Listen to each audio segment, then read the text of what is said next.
Educational सारथी इस YouTube channel में आप सभी का हम स्वागत करते हैं। एजुकेशनल सारथी ये जो चैनल है शैक्षणिक क्षेत्रों से जुड़े हुए नई नई जो अपडेट्स है, जो जीआर्स है, नई इन्फॉर्मेशन आप तक पहुंचाने का हम काम करते हैं। तो आज इस वीडियो के माध्यम से हम आपके पास जो शैक्षणिक योग्यता में वृद्धि के संबंध में शिक्षकेतर कर्मचारियों द्वारा की जाने वाली कार्रवाई है, जो स्कूल से रिलेटेड होती है, उसके बारे में जानकारी आपको हम देने का प्रयास करने वाले हैं। हम टीचर है, नॉन टीचिंग स्टाफ है, हम हमारी सर्विस के अंदर हम हमारा एजुकेशन जब बढ़ाने की कोशिश करते हैं, हमारी शैक्षणिक योग्यता जब बढ़ाते हैं, वृद्धि करते हैं, किसी नए कोर्स के लिए जब हम एडमिशन लेना चाहते हैं तो हमें किस प्रकार से कार्रवाई की करना चाहिए, हमें स्कूल को किस प्रकार से इन्फॉर्म करना चाहिए, इस बारे में जानकारी इस वीडियो के माध्यम से हम लेने वाले हैं। क्या रूल्स है, क्या रेगुलेशंस है, इसके बारे में जानकारी आपको इस वीडियो के माध्यम से मिलेगी। तो आपसे विनती रहेगी कि वीडियो आप आखिर तक देखिए, जिससे आपको इस विषय में परिपूर्ण जानकारी, नियमावली आपको अच्छी तरह से पता चल जाए।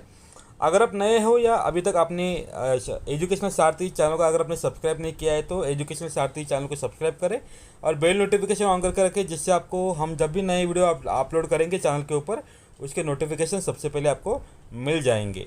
तो चलिए वीडियो को शुरुआत करते हैं। शैक्षणिक योग्यता में वृद्धि के संबंध में शिक्षकेतर कर्मचारियों द्वारा की जाने वाली कार्रवाई के संबंधित माहिती आपके सामने इस वीडियो के माध्यम से हम पेश करने वाले हैं।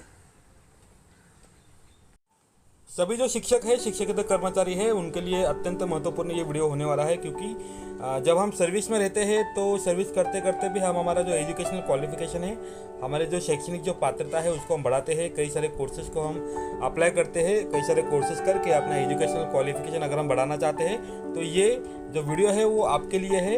एजुकेशनल क्वालिफिकेशन बढ़ाते समय हमें क्या फॉलो करना चाहिए, क्या रूल्स एंड रेगुलेशन है, इसके बारे में जानकारी आपको हम देने का प्रयास करने वाले हैं। चलिए देखते हैं।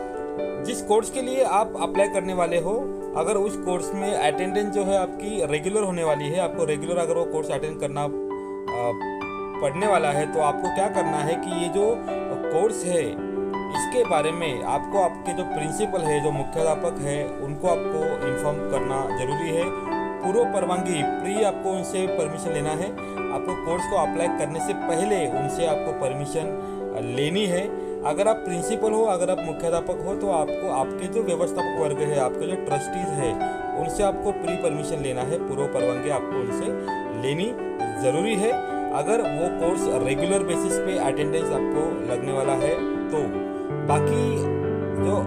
बाकी जो सिनेरियो होता है, जिसमें आप अगर कुछ नया कोर्स इम्प्लीमेंट करना चाहते हो, अपना क्वालिफिकेशन बढ़ाना चाहते हो, जहाँ पे आपका जो अटेंडेंस है वो रिस्ट्रिक्टेड नहीं है, आपको वीकली एक बार, वीकली 2 बार ऐसा आपको वहाँ पे अटेंडेंस अगर कंपलसरी होता है, या कई कोर्सेज में तो वेकेशन बैचेस भी होती है, वेकेशन में ही वो क्लासेस वगैरह उस कोर्सेज का होता है। जैसे कई सारे ओपन यूनिवर्सिटीज़ है, इग्नू, यशवंतराव, YCMOE की तरह, जहाँ पे आप जो है आइडल के थ्रू आप डिस्टेंस लर्निंग आप कर सकते हो। जब जस्ट वेकेशन में या दिवाली या मई महीने की छुट्टियों में आपकी एग्ज़ाम्स होती है, या जो वर्कशॉप होती है, वो भी जब स्कूल को छुट्टी होती है तभी आपको ये वर्कशॉप अटेंड करना पड़ता है। ऐसे मामलों में आपको एटलीस्ट आपके प्रिंसिपल को इन्फॉर्म करना है कि हम इस तरह के हम कोर्स के लिए हमने खुद को एडमिट किया है, रजिस्ट्रेशन करा लिया है। और अगर आप प्रिंसिपल हो तो आपको अपने जो ट्रस्टीज है, जो व्यवस्थापक वर्ग है, उनको आपको इन्फॉर्म करना ज़रूरी होता है। याद रखिएगा, जो स्कूल के जो रेगुलर जो वर्क है, स्कूल के जो डे टू डे जो भी कामकाज होते हैं, उसका अगर कुछ लॉस नहीं होता होगा, अगर आपका जो एब्सेंटी होने वाला है, या आप जिस कोर्स को आप एनरोल हो रहे हो उसके वजह से अगर स्कूल का जो वर्क है उस पर अगर बैड इम्पैक्ट होता होगा, तो आपको ये जो परमिशन है रिजेक्ट करने का जो अथॉरिटी है वो प्रिंसिपल को भी रहेगा, और जो ट्रस्टीज है, मैनेजमेंट है, उनको भी रहेगा। एक बात याद रखिएगा, आप जो भी आप एजुकेशनल क्वालिफिकेशन बढ़ा रहे हैं, उसका इम्पैक्ट आपके स्कूल वर्क के ऊपर नहीं होना चाहिए। अगर स्कूल वर्क के ऊपर कोई इम्पैक्ट नहीं हो रहा है, कोई लॉस नहीं हो रहा है बच्चों का या स्कूल एक्टिविटीज़ का, तो आपको उसका परमिशन मिल जाएगा। और इस तरह से अगर आपको परमिशन मिलती है, आप जो भी शिक्षक हो या शिक्षकेतर कर्मचारी हो, अगर आपको, या फिर अगर आप प्रिंसिपल हो, अगर आपको इस कोर्स के लिए एनरोलमेंट के लिए अगर आपको परमिशन मिलती है, तो याद रखिएगा कि ये कोर्स का जो एग्ज़ाम होता है, एग्ज़ाम प्रिपरेशन के लिए आपको स्पेशल लीव नहीं मिलेगी।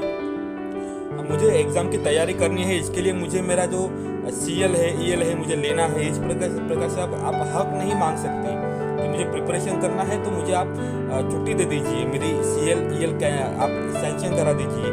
इस तरह से आप हक की तरह, अथॉरिटी की तरह उनको आप CL EL का जो होता है सहूलियत आप उनसे नहीं मांग पाओगे।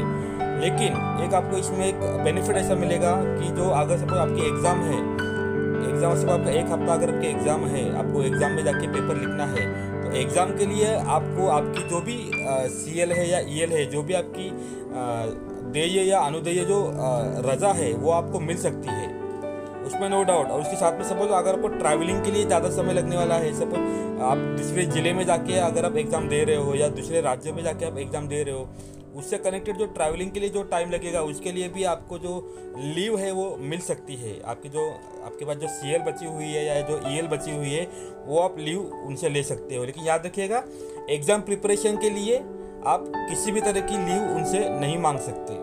ये रीज़न देके आप उनसे लीव नहीं मांग पाओगे। तो ये अपना रूल नंबर 1 है, तो आपको ये रूल नंबर ठीक से समझ लेना है। अभी हम जाएंगे रूल नंबर 2 की तरफ।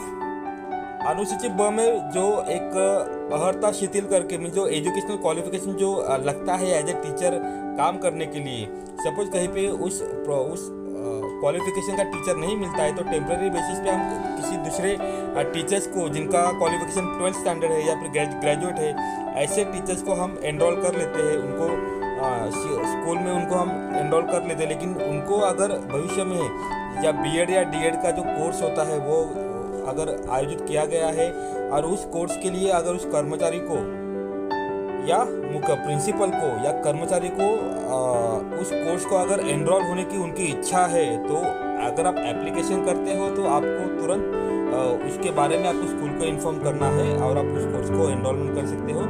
ये पॉइंट नंबर 2 के सिनारियो में जो पॉइंट नंबर 1 के जो रूल्स है वो आपको इम्प्लीमेंट नहीं होंगे। जो पोर्ट नियम 1 है उनके जो उपबंध है वो यहाँ पे लागू नहीं होंगे, तो याद रखिएगा।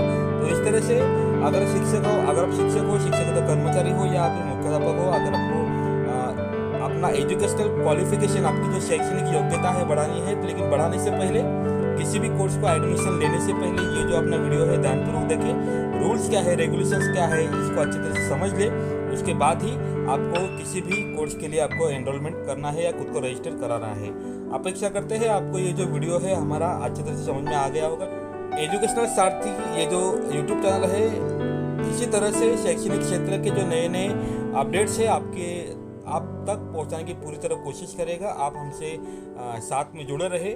अगर आप सब्सक्राइबर हो तो आप बाकियों को भी अपने चैनल को सब्सक्राइब करने के लिए उनको रेकमेंड करें अपने चैनल को, ये आपसे विनती रहेगी। धन्यवाद।